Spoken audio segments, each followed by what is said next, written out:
ಎಲ್ಲರಿಗೂ ನಮಸ್ಕಾರ. ನಮ್ಮ ಚಾನಲ್ಗೆ ಸ್ವಾಗತ. ಇವತ್ತು ನಾವು ಗ್ಯಾಸ್ ಹಚ್ಚದೆ ಕೇವಲ 5 ನಿಮಿಷದಲ್ಲಿ ಮಾಡಬಹುದಾದ ಉತ್ತರ ಕರ್ನಾಟಕದ ಸಾಂಪ್ರದಾಯಿಕ ಕೈಗೊಜ್ಜು ಹೇಗೆ ಮಾಡೋದು ಅಂತ ನೋಡೋಣ.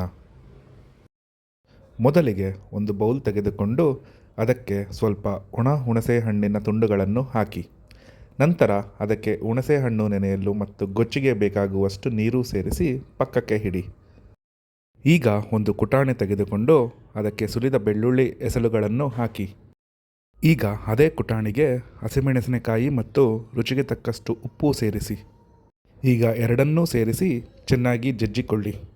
ಹೀಗೆ ಜಜ್ಜಿದ ಹಸಿಮೆಣಸಿನಕಾಯಿ ಮತ್ತು ಬೆಳ್ಳುಳ್ಳಿಯ ಮಿಶ್ರಣವನ್ನು ಹುಣಸೆಹಣ್ಣು ನೆನೆಸಿದ ಬೌಲಿಗೆ ಸೇರಿಸಿ.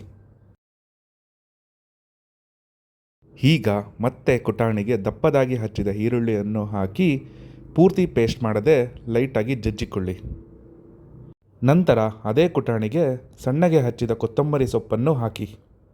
ಈಗ ಈರುಳ್ಳಿ ಮತ್ತು ಕೊತ್ತಂಬರಿ ಸೊಪ್ಪು ಎರಡನ್ನೂ ಸೇರಿಸಿ ಮತ್ತೊಮ್ಮೆ ಹಗುರವಾಗಿ ಜಜ್ಜಿಕೊಳ್ಳಿ.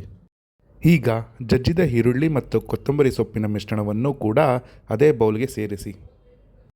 ಈಗ ಕೈಯನ್ನು ನೀಟಾಗಿ ತೊಳೆದುಕೊಂಡು ಬೌಲ್ನಲ್ಲಿರುವ ಎಲ್ಲ ಪದಾರ್ಥಗಳನ್ನು ನಿಮ್ಮ ಕೈಯಿಂದಲೇ ಚೆನ್ನಾಗಿ ಕಿವುಚುತ್ತಾ ಮಿಕ್ಸ್ ಮಾಡಿ.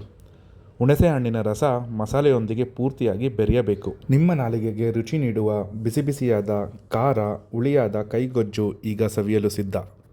ನೋಡಿ, ಗ್ಯಾಸ್ ಇಲ್ಲದೆ ಎಣ್ಣೆ ಇಲ್ಲದೆ ಕೇವಲ ಕುಟಾಣಿಯಲ್ಲಿ ಜಜ್ಜಿ ಮಾಡಿದ ಈ ಕೈಗೊಜ್ಜನ್ನು ಬಿಸಿ ಬಿಸಿ ಅನ್ನದ ಜೊತೆ ಕಲಿಸಿ ತಿನ್ನುತ್ತಿದ್ದರೆ ಸ್ವರ್ಗನೇ ಧರೆಗೆ ಇಳಿದ ಹಾಗೆ ಅನಿಸುತ್ತದೆ. ಊಟಕ್ಕೆ ಬೇರೆ ಏನೂ ಬೇಡ ಅನಿಸಿಬಿಡುತ್ತದೆ. ನೀವು ಕೂಡ ಇವತ್ತೇ ಈ ಸುಲಭವಾದ ರೆಸಿಪಿಯನ್ನು ಮನೆಯಲ್ಲಿ ಟ್ರೈ ಮಾಡಿ ಹೇಗೆ ಬಂದಿತ್ತು ಅಂತ ಕಮೆಂಟ್ ಮಾಡಿ ತಿಳಿಸಿ. ಧನ್ಯವಾದಗಳು.